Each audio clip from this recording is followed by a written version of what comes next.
Well, when you say everything changes and history repeats itself together, it sounds like a contradiction, but I think it's really valid. Churches, like cultures, are always changing and hopefully changing for the better, and yet we find ourselves making some of the same mistakes or setbacks over and over again.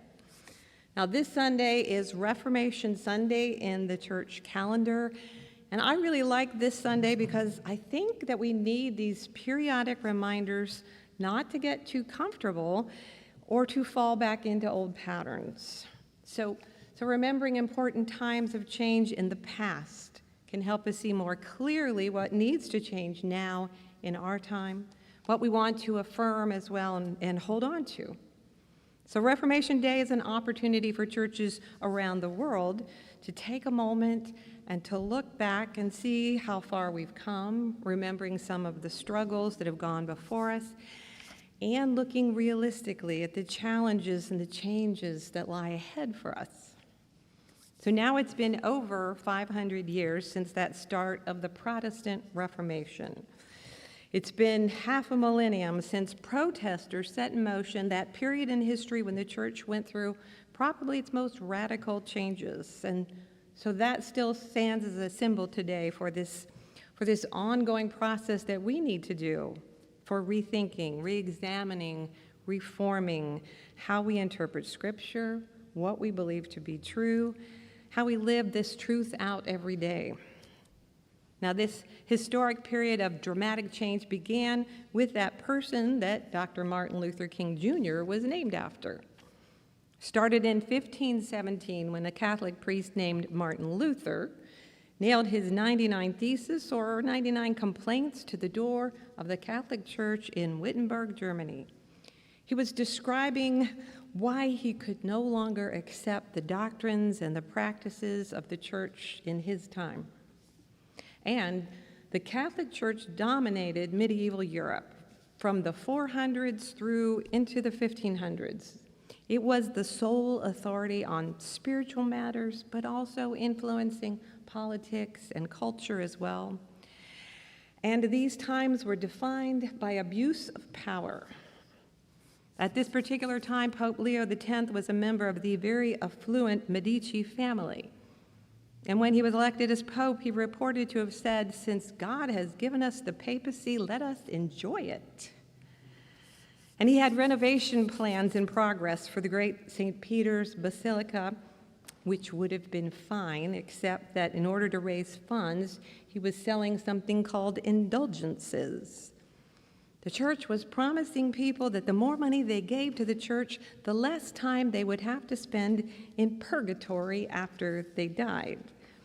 A time that apparently was very unpleasant if you believed that that was coming. And again, I suppose that's not all that different than some of the promises that are being made by tele-evangelists today, that God will bless you financially if you will just give your money to this ministry. But back then, you could also give money to help a loved one who had already passed away, who was going through that judgment process, and you could move them along a little faster if you gave enough. Not only was this playing on the emotions of grieving people, it was also in no way founded in Scripture. So Luther defied the authority of the Pope to make such claims, and then the reformers, along with him, insisted that God cannot be bound to any official set of teachings, anything established by any particular church. Luther and the Protestants following him believed that the Scripture should be made available for everyone to read, which had never happened before. And this really was the first time in history that that was possible. The invention of the Gutenberg press made individual access to Scripture possible in a way it had never been before. Maybe much like the arrival of cell phones with their cameras in our time, the truth could no longer be hidden by those in authority. Some have suggested that Google's the new Gutenberg, bringing encyclopedic information to everyone, and then it's connected with our cell phones, capturing injustices as they happen. Now, the Catholic Church worried that this newfound zeal for private Bible reading might fragment the church. And they were right, and their fears were founded, but that was not necessarily a bad thing. As more churches began to break away, new denominations were established with the names that we now recognize: Anglican, Lutheran, Episcopalian, Presbyterian. Each of these had roots in different European countries, and they still had ties to their national governments as well.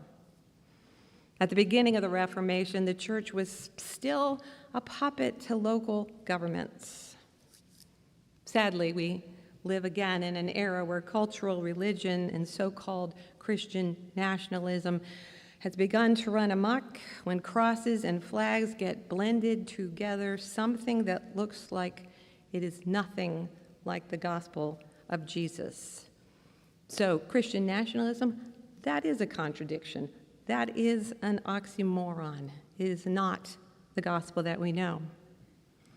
And our Baptist roots, we can be proud, stem from the radical nonconformist traditions in the 16th century Europe. We were sort of the left wing of the Reformation, because change like this is not a conservative concept, but sometimes things need to change. So now these radical reformers believed in the separation of church and state. And because of that, they no longer fit into the Catholic or the Lutheran or the Anglican churches in Europe. And the Anabaptists were persecuted and exiled for not complying with state-sanctioned churches and their political expectations. So today, following in this radical Baptist tradition, faithfulness to the spirit of the Reformation involves a willingness to continually, constantly re-examine and live out our faith in new and creative ways.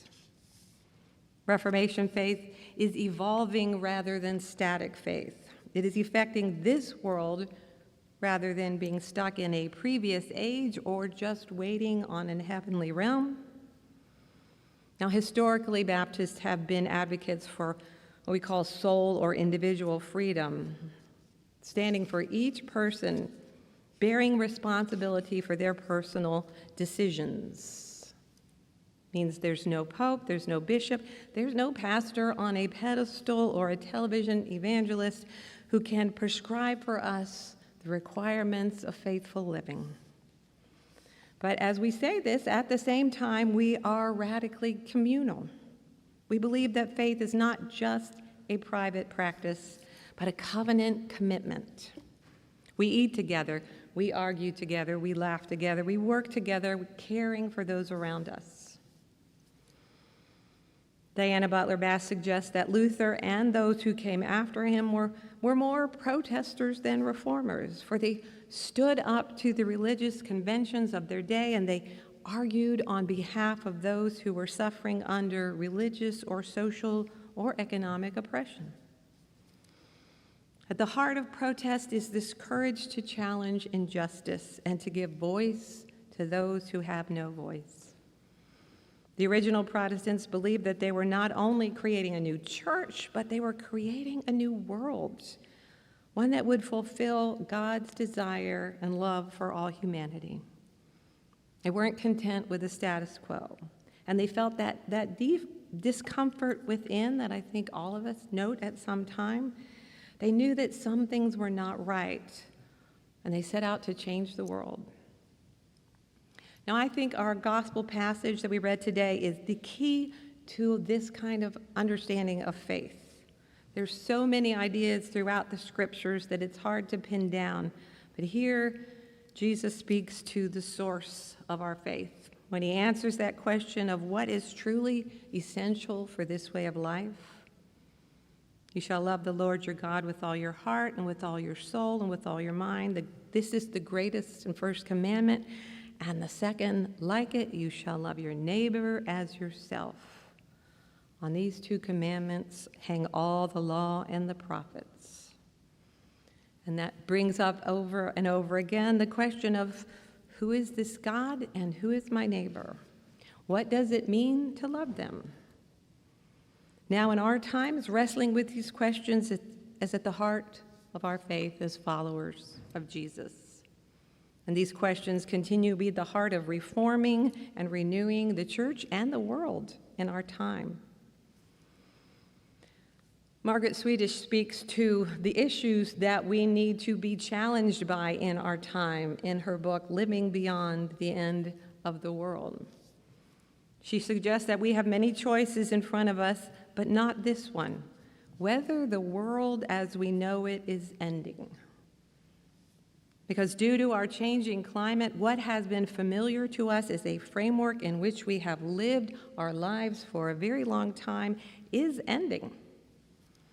So now it is incumbent on us to expand our experience of faith, to embrace the full reality of our predicament, to inform the decisions we make from here on out.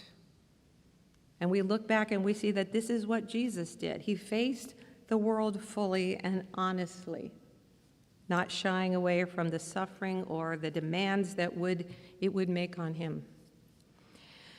We need a faith now that can help us face this world that we have made, and to help us find a way through it. We need a sense of God that does not invite us to retreat into the expectations of some salvation apart from this drama that is our life on earth. We need a sense of God that embraces this drama fully with urgency and passion and with the love that God shares revealed in Jesus Christ. And our faith offers us a way forward. If we reach into the depths, not for something spiritually superior or holier than others, but for that simplicity, back towards that sharing things in common, becoming downwardly mobile. These things are no longer just admirable traits for the spiritually wise and advanced. These are the necessities for the future of life. So in each age, the church needs to keep reforming. The changes we need to make, they may start small, and individual changes can grow into cultural transformations. The question for us now is, what is God calling us to change?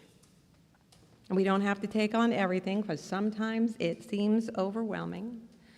But maybe we can find one thing to begin with, one thing to reform, letting something go, rethinking some things that we have thought to be true, cleaning out something out of our lives that are not necessary. Maybe a time to include a new spiritual practice or a discipline. But for the most part, the Reformation question for us is, where in our time does the church, or at least our small part of the church, need to stand up and be counted? For the good news made known in Jesus Christ is the same in every age, but how it is practiced is deeply rooted in each context, in each time, in each place, and therefore it is constantly reforming. The heart of our faith and life stays the same, and the questions we ask help us to change. So together we will continue to ask these questions. What needs reforming? What needs renewing in our life, in our communities, in our congregation, and in our world? This is our calling, and it is our calling together as well to sing.